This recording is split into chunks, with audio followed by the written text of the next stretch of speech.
What's going on, guys? TheBionicScoop here.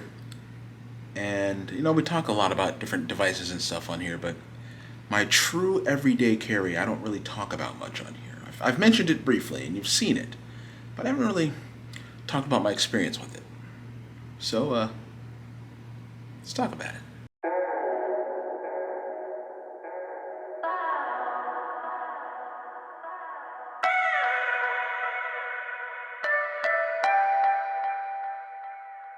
So as early as 1908, electric vehicles were in the U.S. market and quite popular.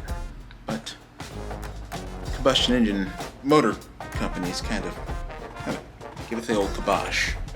So within the last few years, we've seen the return of the EV. Technology's gotten a lot better than it was back in 1908, and it's still improving. But I went and back in 2018 got myself an EV. I got myself a 2014 Nissan Leaf used. I got a unicorn.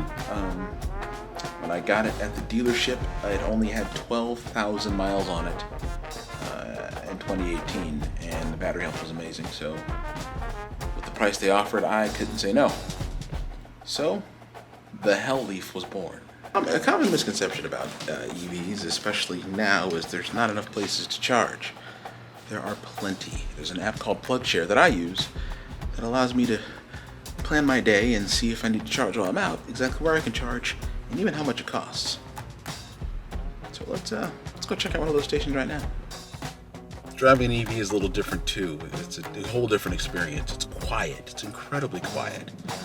But there's also some really cool things that you as the driver see to help you navigate your charge and your range. So let's give a quick little tour here of the Leaf. Welcome to the cockpit of the Hell Leaf. So, it's a lot like any other car, but let's turn it on. Let's take a look at that heads-up display. So, see how much power I got left there. To the right is what we call it the guessometer. It's pretty much a guesstimate of what you got left. The left is really important here for the desert. It's your battery temperature, so you have an idea what the batteries are sitting at and such. We go up top there. That's your power output meter there, so you know how much power you're putting down when you hit the gas. And on the left, it turns green when you're slowing down. That is your regenerative braking. You're probably wondering, where do you see how fast you're going? Well, it's up above here. So I've got my time, the temperature outside. Yes, it is 98 degrees. And the left is, it's kind of an idea of your eco production. So it shows you by growing a tree, for each tree you create, that is a tree you have planted or reduced carbon dioxide to grow a tree. Here's my main console in the middle here. The bottom section gives me driving range and average fuel economy. Now, so this one takes into account all sorts of things outside of just the battery drain itself. If we hit our zero emission menu here, it gives you the ability to calculate your driving range, nearby stations. You can update stations. Well, you used to be able to, but they've shut down that network. I can adjust my climate control timer, which is awesome, especially here in Vegas. I can set it to turn on when it's plugged into the wall, and I can walk out to leave to a perfectly cooled 75-degree car. So if we hit that energy info button, this allows you to see things real time, output, input, and from all systems that are being used at once. It lets you know if I turn on my climate control, I'm going to lose 3 miles of range because climate control takes range because it runs the pump. This right here. I got all the music off.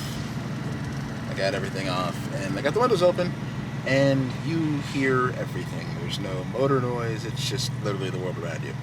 That takes a little getting used to. You hear like conversations from people, and it's weird.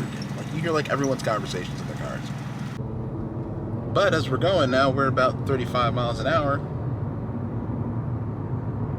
Yep, that's all you hear. No engine noise, no exhaust, just the road and your thoughts. Sometimes they're scary. So that's why I like to listen to music. Alright, we have arrived at Sam's Town.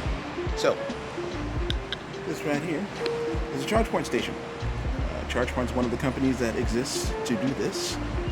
This particular station, being at the casino and it's subsidized, it's actually free of charge. Boom, it unlocks. We come over to here. Alright, so we got two charging ports here. One on the right is for 220 and 110, which is what we're going to plug into. And the big boy on the left, we'll show you that one in a minute. Alright, so let's start charging Misconceptions real quick. Yes, it does take a while to charge, but at 220, she gets you from 0 to 100 in about 3 hours. Well, I rolled in around 60% because I ran around last night. So, show up here at Sam's Town. Give me a little breakfast, something to eat. The time I eat, about 30 minutes, 45 minutes, we'll be up around 80% because at 220 it charges faster, especially at the 6.6 kilowatts versus 3.3. So, we're gonna need some food. Maybe get a couple cool video while we're in here. And talk to you soon.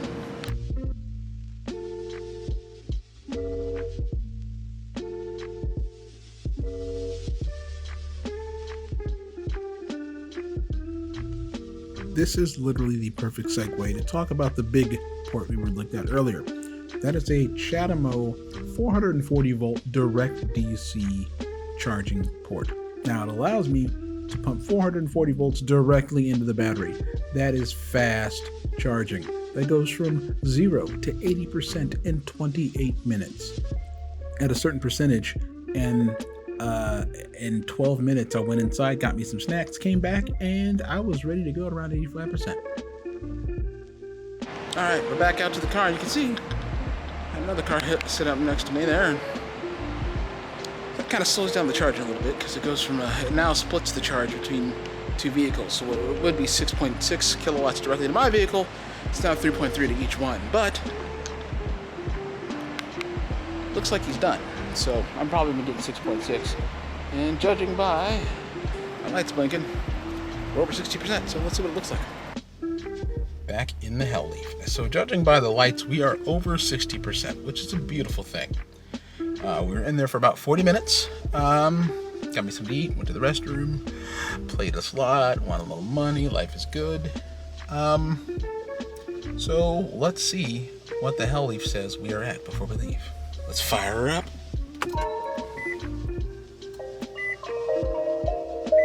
Alright, so after 40 minutes on a level 2 charger, battery heat came up some because, well, it's warm. It is 93 at 11 o'clock this morning, and we are at 94%. So I gained 30+% in the time I went and got me something to eat. So charging is very much on a level 2 doable to get you substantial amounts of energy back to your batteries. I know what you're thinking. Well, what if you don't have level 2 access? Well, level 1 charges at 110 volt, which is like your house charger. That'll take you from 0 to 100% in about 23 hours. But like a regular combustion engine, you never get to 0. Like, ever. Who gets to 0 gas? Okay, I take that back. Some people get to 0 gas. Okay, you shouldn't get to 0 gas.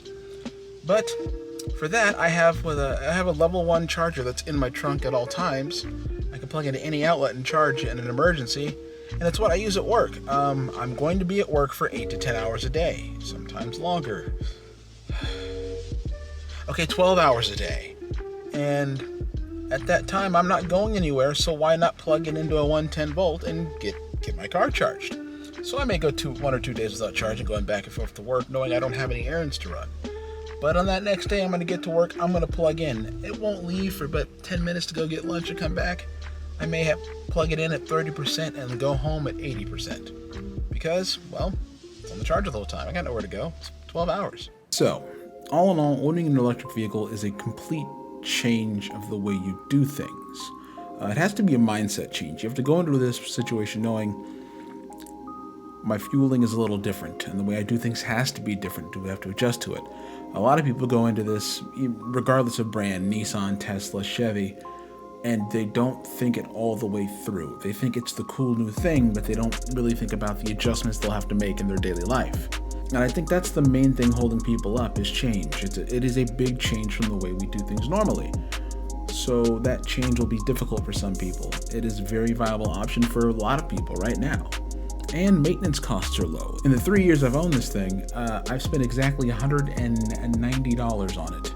I had to replace a filter and the 12 volt battery, and that is it. I'm due for tires soon, but that's one of those one-time things, and then you wait for a bit as they wear down. But yearly maintenance is pretty low. You've got no combustion engine. You don't have a lot of moving parts. It's a one-speed transmission with regenerative braking. It runs itself. I'll remind everyone, this is a conscious decision you have to make. It changes a lot of things in how you fuel, including alterations to your living situation. So if you have a house and a garage and you want to add 220, you can add 220 in there. Or you can stick with 110 with your emergency charger, which is always going to come with the car and normally in your trunk. So by doing that, everyone thinks it's going to be a huge energy draw on the house. It's going to bring your bill up. Not necessarily, because you have to also remember that your average person that works a 9 to 5 isn't going to be charging their car during peak times. You're going to be charging it overnight, where you're getting charged less to use the power that you're going to be using. I hope you've enjoyed this little look into what it's like with an electric vehicle, at least for me, with an older Leaf. Really hope you guys enjoy it and learned a little bit. And if you're going to go the electric vehicle route, be it Tesla, Mach-E, whatever is out and available for you, do your research. I mean, truly dive in head first and learn if it's going to be a good fit for you where you are right now.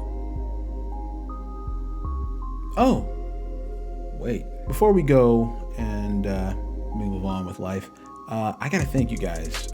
During my 400 sub stream, you guys were very generous and you really helped the channel out. So much so that everything you've seen outside of this section right here was filmed on my brand new ZV-1. Thanks to you guys. I appreciate you so much. Thank you. That's going to be everything for here. Bye, let's get out. Take care.